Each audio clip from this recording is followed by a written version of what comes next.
மதிமுக நிலைப்பாடு பொறுத்தவரையிலும் அவர்கள் எப்பொழுதுமே யாருக்கும் விசுவாசமாக அல்லது நன்றி கடன் செலுத்தியதில்லை என்பதை நாம் மறந்துவிட முடியாது.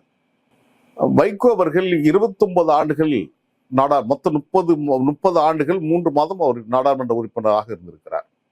அதில் 1 வருடம் 3 மாதங்கள் மட்டும்தான் 13 மாதங்கள் மட்டும்தான் அதிமுகவுடைய ஆதரவோடு அவர் நாடாளுமன்ற உறுப்பினராக இருந்தது. மற்ற அனைத்து 29 ஆண்டுகள் 24 ஆண்டுகள் ராஜ்யசபாவில் 5 ஆண்டுகள் லோக்சபா என்று சொல்லப்படுகின்ற இந்த 5 வாய்ப்புகளை 29 ஆண்டுகள் தந்தது திராவிட முன்னேற்ற கழகம். இன்றைக்கு அந்த திராவிட முன்னேற்ற கழகம் துரதிருஷ்டம் என்று துரையால் சொல்லப்படுகிறது. அவருடைய மகன் துரை திருச்சியில் இப்போது நாடாளுமன்ற உறுப்பினர். அவர் இப்போது துரதிருஷ்டம் குறித்து பேச துவங்கி இருக்கிறார். அந்த துரதிருஷ்ட கட்சி தான் இவரை நாடாளுமன்றத்துக்கு அனுப்பியிருக்கிறது. சட்டமன்ற நாடாளுமன்ற கதவுகளை திறந்த பெருமை அதிமுகவுக்கு தான் உண்டு.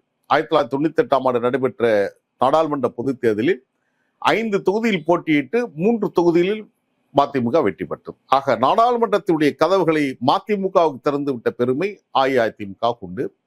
மீண்டும் 2006 ஆண்டு சட்டமன்ற பொதுத் தேர்தல் 35 தொகுதிகளை பெற்று அதில் 6 சட்டமன்ற உறுப்பினர்கள் வெற்றி பெற்றார்கள் என்று சொன்னால் சட்டமன்றத்திற்கு கதவு திறந்து விட்டதும் அஇஅதிமுக தான் என்பதை மறந்துவிடக்கூடாது. ஆனால் அந்த அஇஅதிமுகவுக்கு விசுவாசமாக நன்றி கடனாக மதிமுக இருந்ததா என்றால் இல்லை, இல்லவே இல்லை தான் சொல்ல முடியும்.